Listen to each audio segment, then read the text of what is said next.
dagga digga da oh.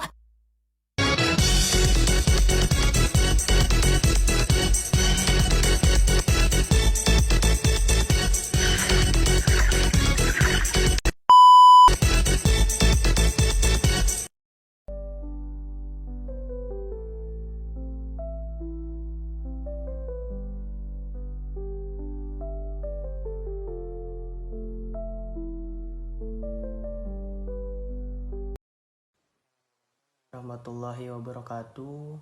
Perkenalkan, kami dari kelompok 6. Nama saya Sidik Apandi dengan NPM 2025 14500 343. Assalamualaikum warahmatullahi wabarakatuh.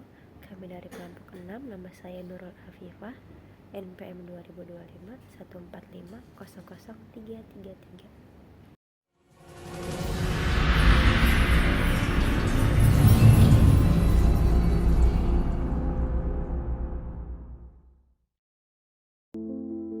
Halo semuanya, pernah gak sih kalian mikir kenapa dari sekian banyak planet di tata surya cuma bumi yang sejauh ini nyaman banget buat kita tinggali? Apa yang ada di dalam perut bumi dan gimana bisa ada benua tempat kita berdiri sekarang? Di video kali ini kita bakal bahas tuntas dinamika planet tempat kita hidup ini. Yuk kita mulai. Bumi sebagai planet. Bumi adalah planet ketiga terdekat dari matahari dan satu-satunya tempat di alam semesta yang mendukung sebuah kehidupan. Di dunia astronomi ada istilah Goldilocks zone, yaitu posisi bumi itu tidak terlalu dekat sama matahari sehingga tidak terlalu panas dan tidak terlalu jauh sehingga tidak membeku. Selain posisinya yang pas, bumi juga mempunyai pelindung, yaitu atmosfer dan magnetosfer, yang melindungi kita dari radiasi ekstrim matahari dan batuan luar angkasa. Sebagai planet yang berbatu terbesar dalam tata surya, bumi berusia sekitar 4,54 miliar tahun. Memiliki air dalam bentuk yang cair dengan melimpah, atmosfer yang ramah, dan gaya gravitasi stabil yang menahan lautan dan kehidupan di permukaannya. Adapun sebutan bumi sebagai planet biru. Sebutan ini diberikan karena 70-71% permukaan bumi tertutup dengan air, terutama lautannya.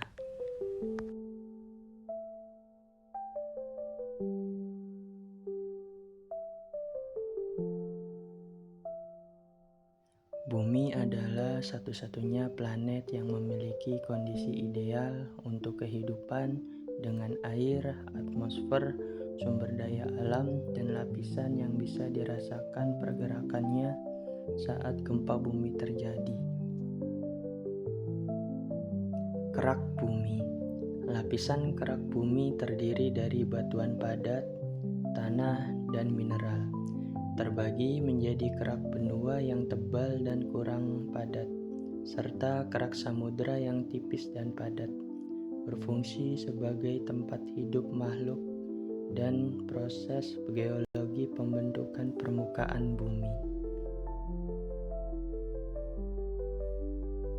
Mantel bumi. Lapisan kerak bumi terbagi menjadi kerak samudera atau basalt dan kerak benua atau granit. Mantel terdiri dari mantel atas, batuan padat yang mengalir lambat, dan mantel bawah, batuan padat panas dengan tekanan tinggi. Interaksi lapisan ini menciptakan fenomena geologis seperti gempa bumi dan gunung berapi yang memengaruhi stabilitas bumi. Inti bumi luar. Inti luar bumi terdiri dari besi cair dan nika, memiliki suhu tinggi dan membentuk medan magnet bumi, penting dalam aktivitas geologis dan fenomena alam. Pemahaman yang lebih dalam tentang inti luar bumi membantu ilmu pengetahuan memecahkan misteri alam semesta. Inti bumi dalam. Inti bumi dalam adalah misteri alam semesta yang menarik, terdiri dari inti luar dan inti dalam, yang terbuat dari besi dan nikel panas. Fenomena ini membantu menjelaskan aktivitas geologi di bumi. Memahami inti bumi dapat memberikan pengetahuan lebih tentang planet kita ini.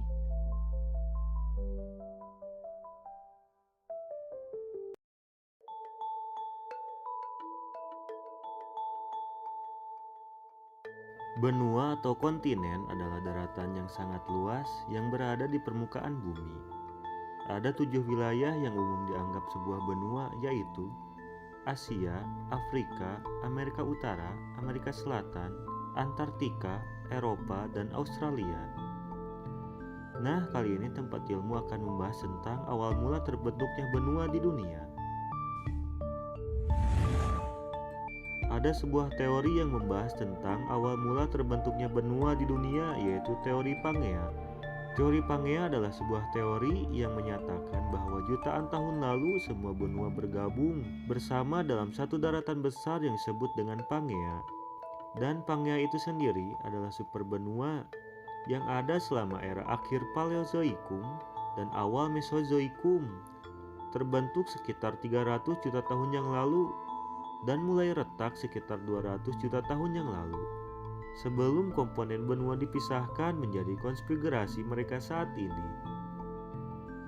Nama Pangea berasal dari Yunani kuno, yaitu pan seluruh dan Gaia yang berarti bumi.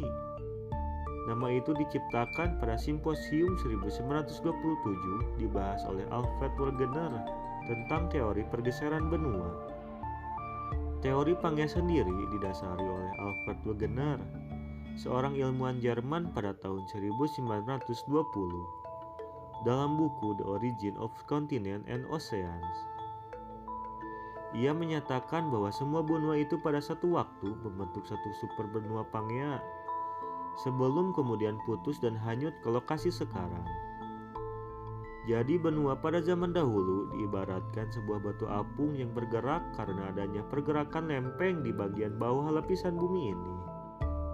Pangea mulai memecahkan dirinya menjadi benua yang lebih kecil yang bernama Laurasia dan Gondwana selama periode Jurasik atau zaman dinosaurus. Sedangkan pada akhir periode Cretaceous, benua yang ada sudah sama dengan apa yang kita lihat hari ini. Pada saat benua Pangea terbentuk, daratan-daratan yang menjadi benua sekarang memiliki daratan penghubung yang menghubungkan benua Amerika bagian selatan, Afrika, India, Australia, dan Antartika. Pertanyaannya sekarang adalah, bila kerak bumi terus bergerak hingga saat ini, maka berapa percepatannya? Oke, jadi begini. Benua yang kita diami sekarang ini bergerak sangat lambat dan tidak bisa dirasakan oleh kita yang berdiri di atasnya. Pergerakan lempeng-lempeng benua ini tiap tahunnya mencapai 1,5 inci per tahun, bahkan lebih lambat dari pertumbuhan kuku jari tangan kita tiap tahunnya. Dan dengan ini jelas dibutuhkan berjuta-juta tahun bagi daratan benua itu untuk bergerak berjauhan dan membentuk benua yang ada sekarang.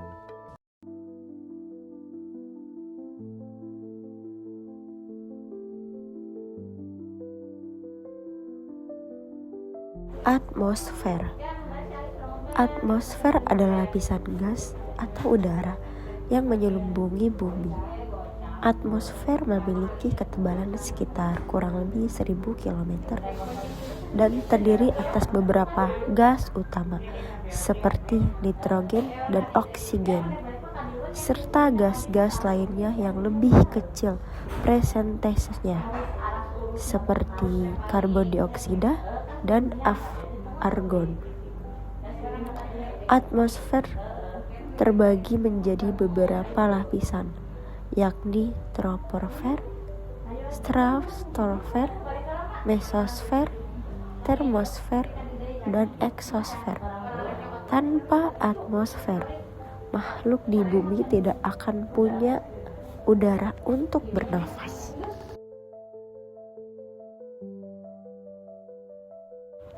Hidrosfer. Hidrosfer adalah seluruh perairan yang ada di bumi, baik dalam bentuk cair, padat, maupun gas. Artinya, samudra, sungai, danau, gletser, bahkan uap air di udara juga termasuk ke dalam hidrosfer. Sekitar 70% permukaan bumi ditutupi oleh air, sehingga hidrosfer merupakan salah satu lapisan yang paling penting bagi kehidupan.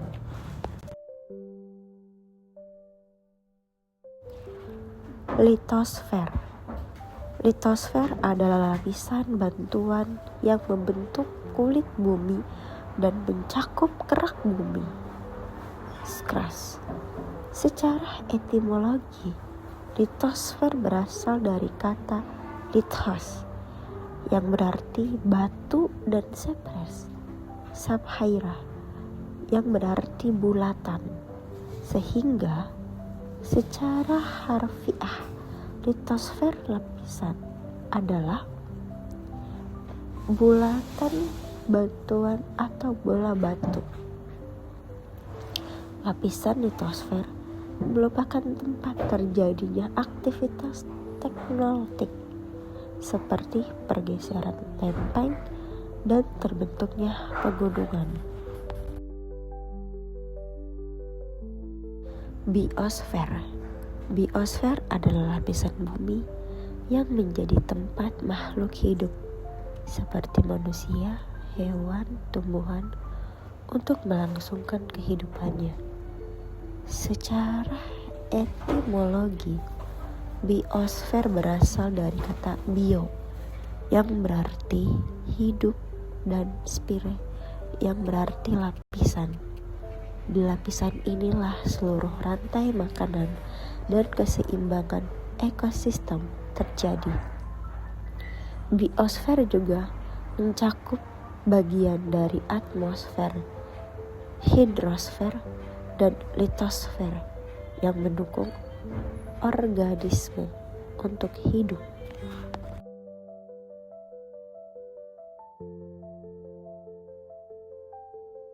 Bumi merupakan planet yang sangat unik dalam sistem tata surya kita karena memiliki karakteristik lingkungan yang mendukung penuh adanya sebuah kehidupan.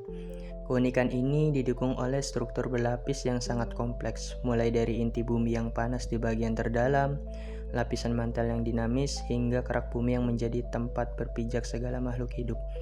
Seiring berjalannya waktu, pergerakan dinamis pada lapisan bawah bumi ini memicu fenomena geologis yang luar biasa, yang secara bertahap memisahkan daratan dan cekungan dalam hingga membentuk jajaran benua serta samudera yang kita kenal saat ini.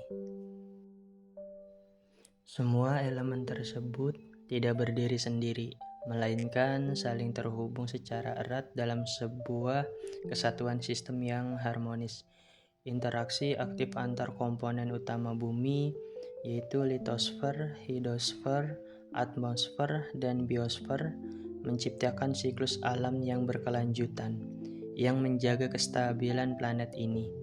Ketika terjadi perubahan atau aktivitas geologis pada satu lapisan, dampaknya akan langsung dirasakan oleh komponen lainnya, sehingga membentuk sebuah ekosistem global yang dinamis namun tetap seimbang guna menjamin kelangsungan hidup seluruh penghuninya.